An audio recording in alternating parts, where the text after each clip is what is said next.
Emily Thompson stood in the courthouse hallway, clutching her worn leather bag against her chest, breathing heavily, watching the marble floors blur beneath her tired eyes as morning sunlight streamed through tall windows, casting long shadows across her path. She had driven 3 hours from her small apartment in Riverside Springs to face this moment, knowing Jack Harlan would show no mercy in their divorce proceedings after 5 years of marriage that had crumbled like sand between her fingers. The courtroom doors swung open, and Emily walked inside, seeing Jack already seated at the defendant table beside his lawyer, wearing an expensive navy suit that probably cost more than her monthly rent.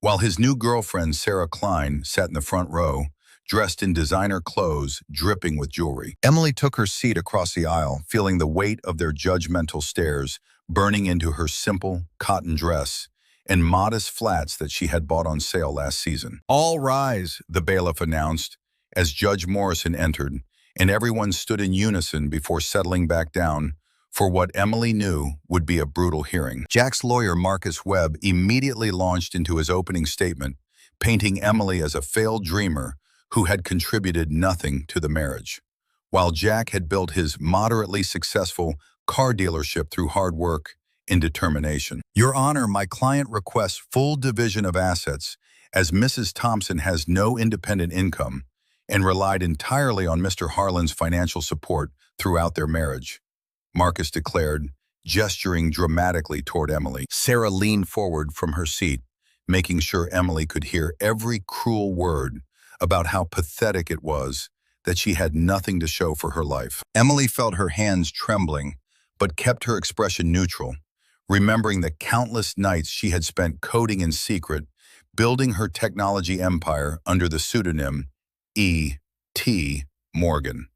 While Jack slept soundly, believing she was just wasting time on hobbies. The judge reviewed the preliminary documents as Jack took the stand, describing how he had supported Emily's foolish attempts at entrepreneurship that never amounted to anything substantial. "She tried starting some online business, Your Honor," Jack said, "but it was just another failure in a long line of failures, and I was the one paying all the bills." Emily's lawyer had withdrawn last week, leaving her to represent herself, which Jack clearly viewed as another sign of her worthlessness. But then the courtroom door opened quietly. A tall man in a charcoal gray suit entered the courtroom carrying a leather briefcase, his presence immediately commanding attention as he approached the judge's bench with an apologetic nod for the interruption. "Your Honor, I am Ryan Caldwell representing Mrs. Emily Thompson," he announced smoothly, handing documentation to the bailiff,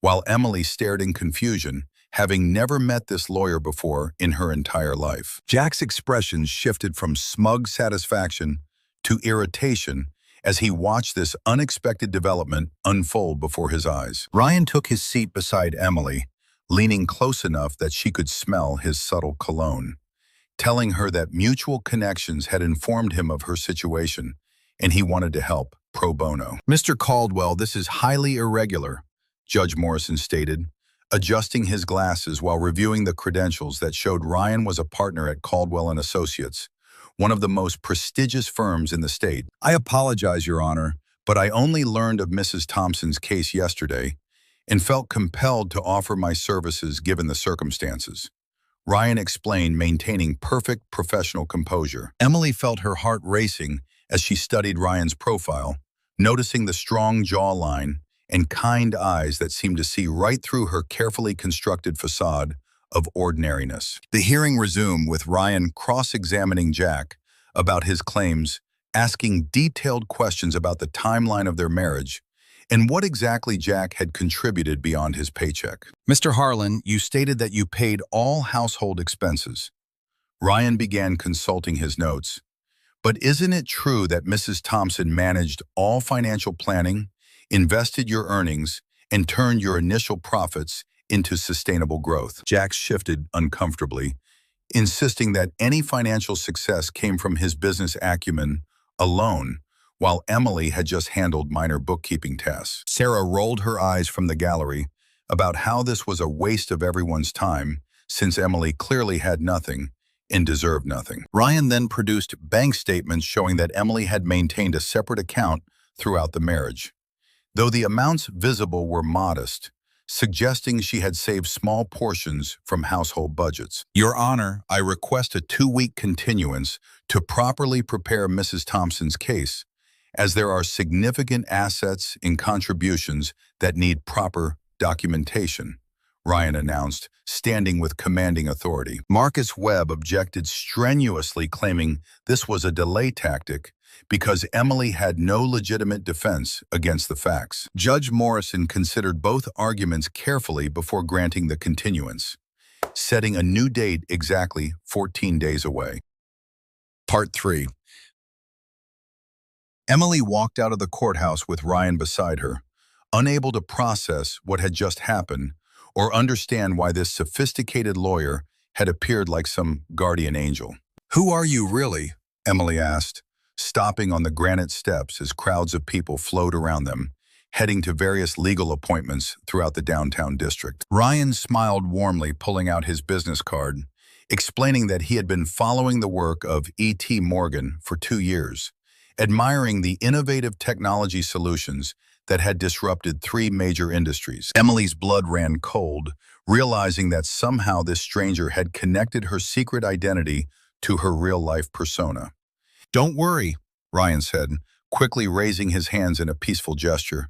"Your secret is completely safe with me, but I couldn't stand by watching you get destroyed in court when you're actually one of the most brilliant entrepreneurs of our generation." They walked to a nearby coffee shop where Ryan bought 2 lattes, and they sat in a quiet corner booth away from other patrons, about how he had traced certain business filings and patent applications back to her. Emily felt exposed and vulnerable, but also strangely relieved, sharing how she had hidden her success from Jack because she feared he would either try to take credit or sabotage everything out of jealousy. "He always made me feel small," Emily admitted, stirring her coffee absently.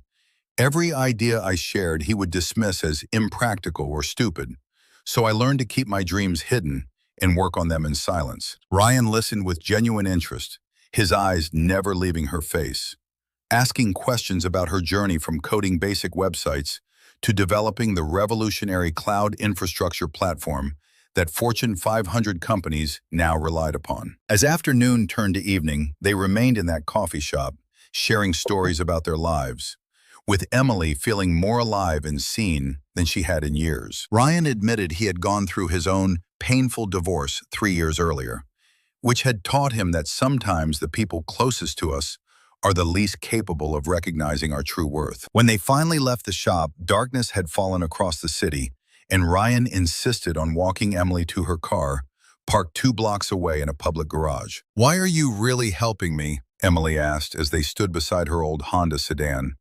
Ryan reached out, gently tucking a strand of hair behind her ear, telling her that brilliance deserved to be celebrated, not hidden, and that he wanted to see Jack's face when the truth emerged. Emily felt butterflies in her stomach, recognizing that something beyond professional courtesy was developing between them, despite the complicated circumstances. The next 2 weeks passed in a whirlwind of preparation, as Emily and Ryan worked closely together in his downtown office, reviewing documents and building her case, surrounded by stacks of financial records that proved her extraordinary success. Emily found herself looking forward to their daily meetings, not just for the legal strategy, but for Ryan's encouraging words and the way he made her feel capable and powerful whenever he praised her business decisions. Ryan had his team compile irrefutable evidence of Emily's tech empire, including the patents registered under E.T. Morgan, the billion-dollar valuations of her 3 major companies,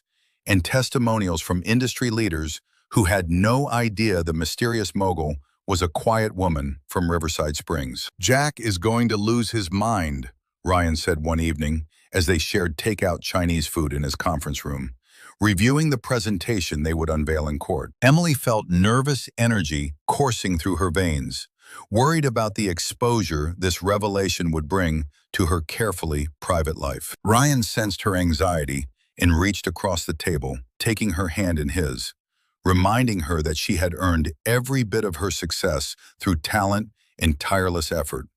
while Jack had done nothing but tear her down. You deserve to stand in your truth.